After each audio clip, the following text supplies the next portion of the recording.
Haleluya. Selamat pagi saudara-saudara. Kembali bertemu dengan saya dalam siaran ini.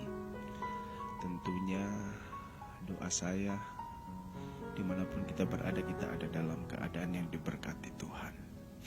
Pagi hari ini saya ingin berbagi firman Tuhan yang terambil di dalam kitab Matius pasalnya yang ke-14, ayatnya yang ke-29 dan ayatnya yang ke-30. Firman Allah berkata, kata Yesus, datanglah. Maka Petrus turun dari perahu dan berjalan di atas air mendapatkan Yesus. Tetapi ketika dirasanya tiupan angin, takutlah ia dan mulai tenggelam lalu berteriak, Tuhan, tolonglah aku. Saudara-saudara yang dikasihi oleh Tuhan, saya masih berbicara tentang cara pandang kita dalam menghadapi situasi yang ada. Di dalam kisah ini,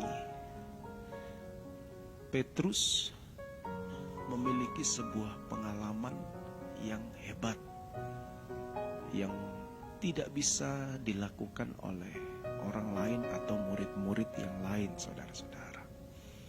Ketika Petrus memandang hanya kepada Yesus, atau fokus Petrus hanya kepada Tuhan, yang terjadi dia bisa melakukan hal yang hebat, hal yang besar. Dia berjalan di atas air.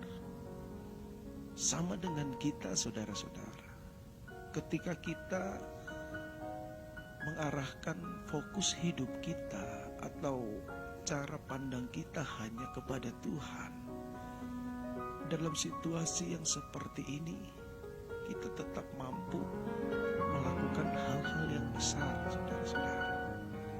Kita tetap mampu melakukan hal-hal yang tidak bisa dilakukan orang lain. Situasi krisis kita tetap bisa mampu memberi. Situasi yang tidak menentu, kita tetap punya harapan di dalam Tuhan.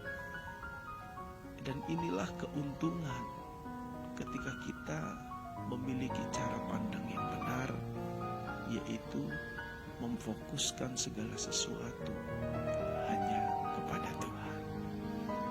Tetapi apa yang terjadi dengan Petrus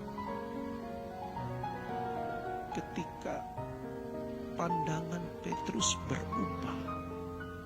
Di ayatnya yang ke-30 dalam terjemahan Alkitab masa kini, di sana dikatakan, tetapi waktu Petrus melihat betapa besarnya angin di danau itu, artinya pandangan Petrus mulai terpengaruh. Fokus hidup Petrus mulai bergeser, saudara-saudara. Dia melihat keadaan sekitar. Dia mulai melihat kenyataan-kenyataan yang terjadi di sekelilingnya, yang membuat dia tenggelam. Saudara-saudara, di dalam perjalanan hidup kita menghadapi hari-hari ini, jangan sampai cara pandang kita atau fokus hidup kita bergeser. Tetaplah pandang kepada Tuhan yang sanggup memberikan pertolongan bagi kita, yang menjadi sumber berkat dalam hidup kita, dan yang tentunya saya yakin dan percaya Dia yang sudah menyelamatkan kita. Dan apapun yang akan terjadi dalam hidup ini, saya percaya kehidupan saya dan saudara, kita ada dalam rencana Tuhan yang indah. Puji Tuhan. Tuhan memberkati kita semua. Selamat pagi dan sampai jumpa.